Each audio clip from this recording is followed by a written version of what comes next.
जो 12 जून को जो प्लेन क्रैश की दुर्घटना सिविल हॉस्पिटल में हुए उसके बारे में मैं अभी बताना चाहूंगा कि उसमें 4 मेडिकल स्टूडेंट की दुखद मृत्यु हुई है और उसके अलावा जो रिलेटिव थे सुपर स्पेशलिस्ट के रेसिडेंट डॉक्टर थे उनके रिलेटिव के साथ टोटल डेथ अंक 9 है और 20 स्टूडेंट को इधर एडमिट किया गया था जिसमें से 11 को डिस्चार्ज कर दिया गया और जो भी स्टूडेंट अंडर गोइंग ट्रीटमेंट है वो अभी स्टेबल है आउट ऑफ बीजे मेडिकल के जो यूजी के स्टूडेंट थे वो अभी 4 के दुखद मृत्यु है। अच्छा, अभी कितने एडमिटेड है? अभी 20 एडमिट थे उसमें से 11 को डिस्चार्ज दे दिया गया है। अभी 8 से 9 लोग अभी ऑन गोइंग ट्रीटमेंट में है और वो अभी स्टेबल है। अच्छा, बॉडी कब दी जाएगी? No, right now no one is missing. So, other than the plane passengers, how many fatalities have been reported from the ground? Do you have an estimate, sir? Up to now 21 other than the passenger and medical students, 21 dead body recovered from the site of the plane crash. So, 20. Who are the other people?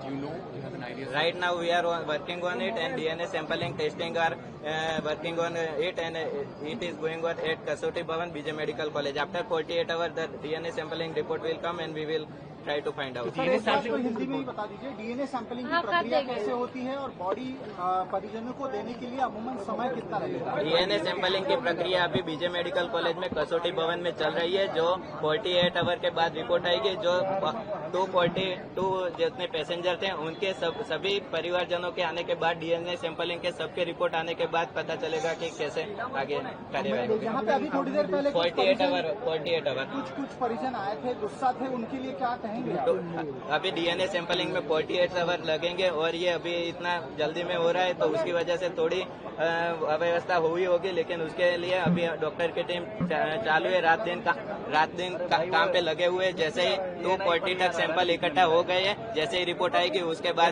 Body को ये बताया जा रहा है sir कि cold storage में 36 body रखी जा सकती है। कितनी बॉडी हैंड ओवर है? कोल्ड स्टोरेज में 36 बॉडी रखी जा सकती है। Right now no body will given to the passenger relative of the passenger because सभी के रिपोर्ट्स आने के बाद ही डेड बॉडी डिस्पैच कर रही है।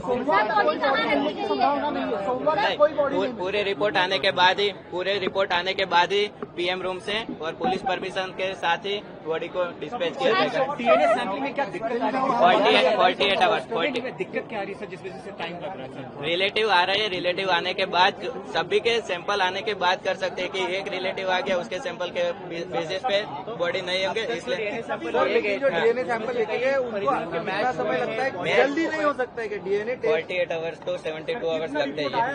लेकिन जिन्होंने सबसे पहले डीएनए सैंपल दिया था उनके सैंपल्स कुछ आए हैं रिपोर्ट? वो 242 पैसेंजर के साथ जिसके रिपोर्ट आएंगे वो एक साथ ही उनको किया जाएगा, क्योंकि वो अगर ह्यूमन एरर अगर mismatch.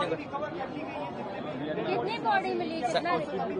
Right now 270 body recovered from the site of plane crash. कितना रिपोर्ट आया है अभी तक? अभी चल रहा है 48 to 72 आवर लगेंगे। अच्छा, सब बॉडी यहीं पे है? सब बॉडी यहाँ पे कि अलग अलग जगह? सब बॉडी यहाँ पे। और बॉडी मिलेंगी? अभी देख रहे हैं, अभी कुछ होगी क्योंकि मलबे के नीचे दबी हुए होगी, तो जैसे ही निकलेंगे तो वो रिकवर हो सकती है, लेकिन राइट नाउ जितनी भी मैक्सिमम हो सकते हैं तो सबको। सर, कैंपस एरिया में जो अन्य कुछ लोगों की डेथ हुई थी जो आइडेंटिफाइड हो सकते हैं, क्या उन लोगों की डेड बॉडी कल दी गई है? नहीं, अभी वो चल रहा है, उनकी प्रोसेस अभी चल रही है क्योंकि रिलेटिव आएंगे उसके बाद। मैचिंग के लिए कितने सैंपल्स चाहिए डीएनए के? एक रिलेटिव से नहीं हो सकता, आप बोल रहे थे, कितने सैंपल्स चाहिए सर? सभी पैसेंजर के रिलेटिव के सैंपल आने के बाद ही, क्योंकि वो अगर मिसमैच हुआ तो किसी का कहीं पे इसके लिए तो कितने मिनिमम समय है क्या? पूरी जो जितने पैसेंजर थे सबके रिलेटिव के सैंपल आएंगे उसके बाद।